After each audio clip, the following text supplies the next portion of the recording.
What would you shoot if someone lent you a Fujifilm GFX 100S Mark II, a 100 megapixel monster? I mean, look at that. Look at that delicious sensor.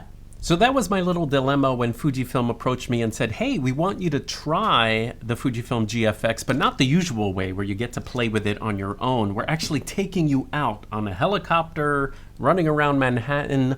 What are you going to shoot? Okay, so what was your answer? Because my answer is basically just one thing that I do. I kind of only do one kind of fine art photography. And that's what I think of when I see this camera is you have 100 megapixels, you want to get the finest detail for the art that you capture. And for me, it's slices. Now you get the thumbnail. Slices. Now, Slices of New York is an ongoing project of mine. Anytime I'm out and I have a zoom lens, like this monster right here, this is the other thing Fujifilm said, we want you to play with. This is the GFX 500 millimeter. And anytime I have a zoom lens of some kind, I work on slices, which is taking small pieces of a bigger scene and using light, composition, and color to find some kind of interesting fine art photograph. Okay, this first image is not a slice. This is just to give you a little sense of what the 100 megapixels, it's always fun to pixel peep here. So look at that right here. We got ourselves a little bit of a slice. So when I'm working on the slices, I'm looking for, like I said, composition first. So for example, this random zoom right here, not random, I looked around. This zoom right here shows me, okay, this slice right here has geometric shapes, it has color, it has kind of like a green and a beige that goes well together. So there's something I can do here for a slice. And that's how slices work. So you're constantly looking for little pieces of your scene. Here's one right here randomly. My gosh, look at all the megapixels. Here I like the orange glow of the lights and how it complemented the bluish, you know, sort of hue of the sky. And by the way, you can manipulate your slice. You can dodge, you can burn, it's art. So you're not doing documentary photography. So I do boost the colors, you know, like here I brought the blue down from the sky a little bit and I kind of painted in a little bit more orange in the lights because it is my one fine art that I do. Here's some more construction, and here I kind of like the pinkish hue of this building right here with the, you know, complements that pink with the little blue on the side there. This is looking past the Brooklyn Bridge, showing the Manhattan Bridge in the background, and these buildings are in Brooklyn.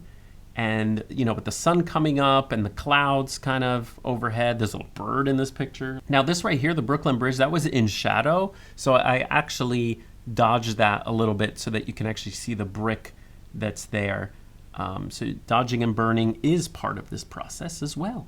Okay, this is a slice of a building in downtown Manhattan called 8 Spruce. It's probably one of my favorite buildings ever. Here it is right here. I did a print of it. And first of all, it's fun to shoot in black and white.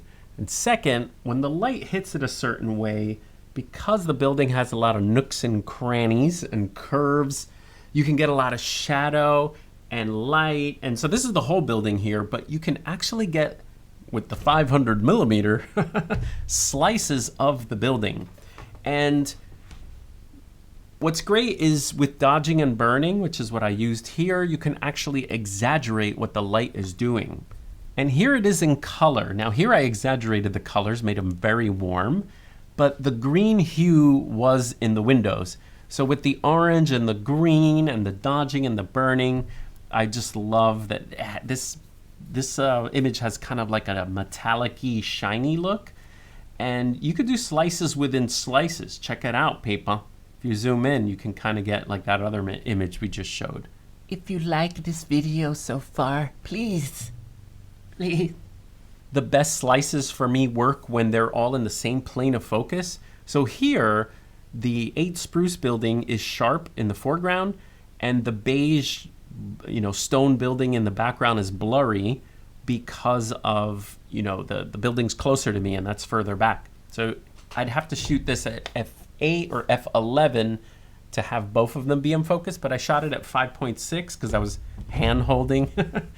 Here's another example of that where you can't control the foreground, and the background being far away from each other, but I like this image for what it stands for. So this is the Woolworth building in downtown Manhattan. And for a time early on, it was the tallest building in New York City because it was built from brick and stone. This is before Empire State Building and steel and what they could do with that. But this is the tallest stone building. I don't know if it's still the tallest stone building. I shouldn't say that. But for a time it was. And what's cool in the background, it was a foggy morning. One World Trade Center, the Freedom Tower, they call it, is kind of looming in the background. So I kind of like the juxtaposition of old and new here, clear and foggy. So it's kind of a little bit of a fun slice. Now, one thing I try to do when I make a slice is not have any sky in the slice. It has to just be the shapes. So this is more like it. So this kind of has like, those of you that know about Ansel Adams zones of different, shades. This has your blackest blacks in this window up here. These windows are dark. And you have very bright highlights in these windows. You kind of have almost every shade of gray here. And to me, the image works symmetrically. By the way, sometimes in Lightroom, because you're shooting up at some of these buildings, you do have to skew. You can actually sort of skew the buildings a little bit to straighten out your lines.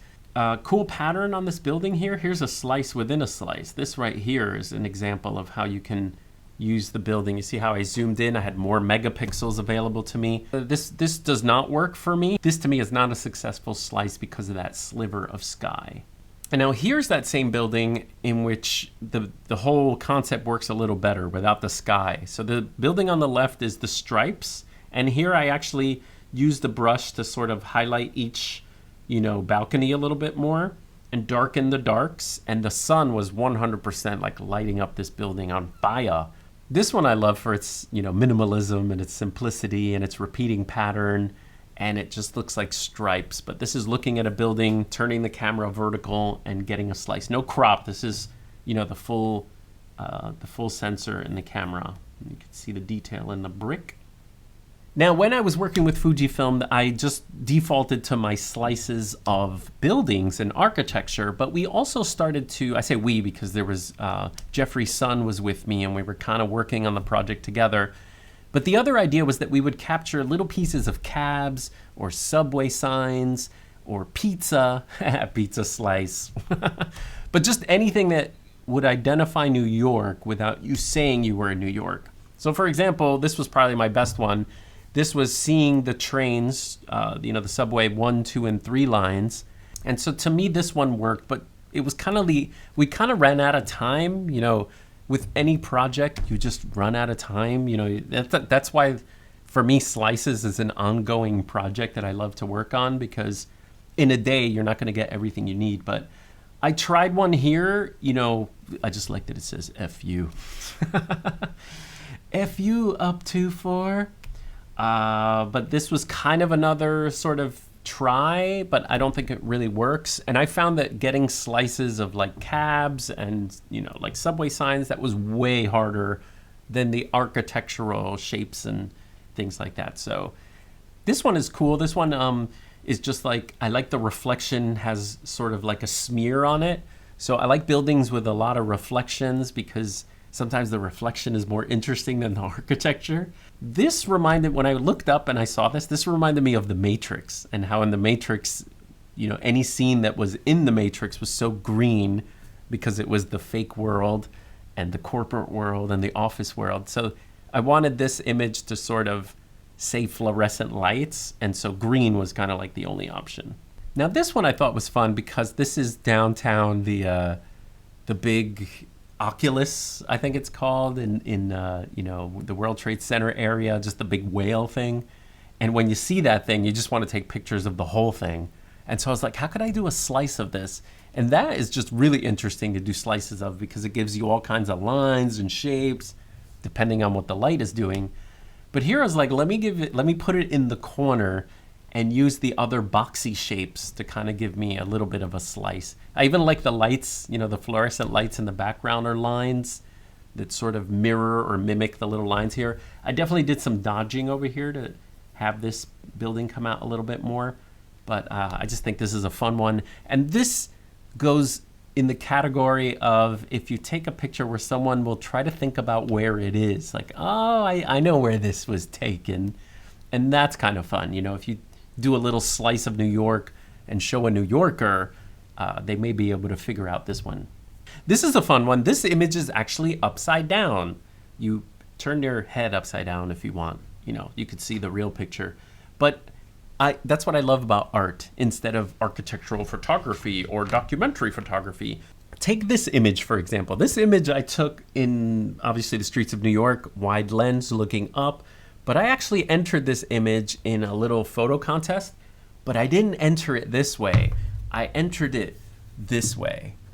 And that's a technique you can do, like turn your images around to see if they're more interesting, especially with architecture and abstractness.